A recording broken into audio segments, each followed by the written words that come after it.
Thank you. I now turn to Lord.Alton for the next question. Thank you, Lord.Gen, and good morning, General.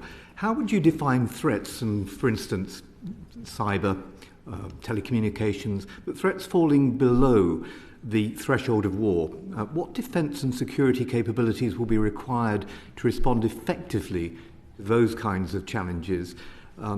In NATO in general, and the UK in particular, are we well placed to develop and deploy these capabilities? Sir, thank you. I have been a little surprised that the Russians have not done more from a cyber standpoint, both directly against Ukraine, but also against the rest of us. And I believe, I can't prove this, but I believe it's in large part due to the fact that they know that the US and the UK have overwhelming offensive cyber capability that would destroy so much of the Russian infrastructure, and that our ability to understand where it's coming from, what it is, dwarfs whatever they might have. And I think this has been deterrence.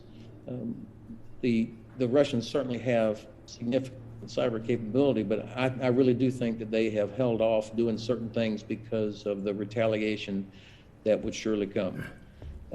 Having said that, I'm very concerned about the cyber protection of critical transportation infrastructure for the majority of U.S. and British forces to get to the continent in a crisis would require obviously airports, seaports, transportation networks, and I don't have a good sense that these are adequately protected, or that there's an overall responsible authority ensuring that this is happening. It's a very decentralized, because obviously most of that infrastructure is commercial, is owned by private companies under some government regulation.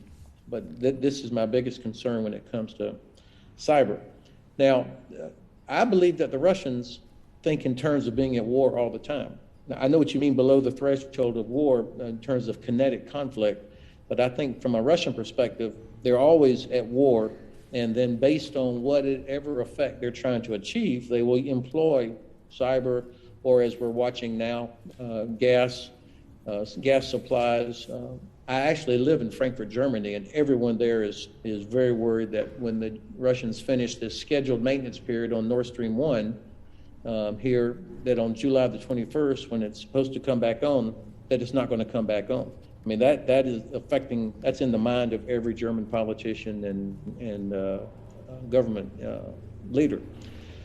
So it's the use of those kinds of resources, and it's no accident now that you've got grain from Ukraine is either being stolen, destroyed, or blocked, again, to put pressure on all of us. So I put these in the category of other weapons that they employ on the continuum of the Russian way of war. We clearly have demonstrated clearly that we don't have a strategy for the Black Sea region. Now, fortunately, yesterday, Senator Shaheen and Senator Romney proposed a bill requiring the U.S. government to come up with a strategy for the Black Sea region. I mean, that's simple, a comprehensive strategy that addresses economic, diplomatic efforts, information, and of course, security and cooperation. If we had such a strategy, we would have a much better relationship with our Turkish ally, and we would be thinking about ways we would already have a better system in place, I think, for ensuring that the grain was getting out that is needed by millions of people in Africa and Asia and the Middle East. So these are all tools that the Russians use, and we're obviously, with our dependence, or so many nations being dependent on Russia for energy as well, we're not prepared adequately for those threats. General, thank you very much for what you've just said, particularly about the deliberate use of starvation as a weapon of war, which is, of course, a war crime, and we see that happening with the burning of fields in Ukraine and the blocking of ports. Can I take you back, though, to something that you said a little earlier on about the political will that is needed to replenish the munitions and the armaments that are being poured quite properly in to support President Zelensky and Ukraine. An earlier witness told the inquiry that Stalin greatly feared the industrial capacity of the United States and its ability to replenish its armaments far more than its ability to deploy a nuclear weapon. And I wonder if you both agree with that, and if you describe to us the political will that you said is being used in Congress at the moment to try and ramp up the improvements in industrial capacity, and whether you think that the accession of Finland and Sweden to NATO and the combined budget of the European Union of some 14 trillion euros is now in a position to not duplicate and replicate, but to work with the United States in ensuring that we have that capability.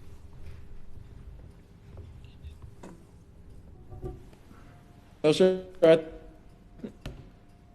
our president, the day he took office, emphasized a lot of work to do to repair or rebuild or strengthen relationships with all of our allies because of the threats that several of your colleagues have already brought up: China, Russia, Iran, North Korea, and hardly anybody talks about terrorism anymore or Islamic extremism. Yet that's still there.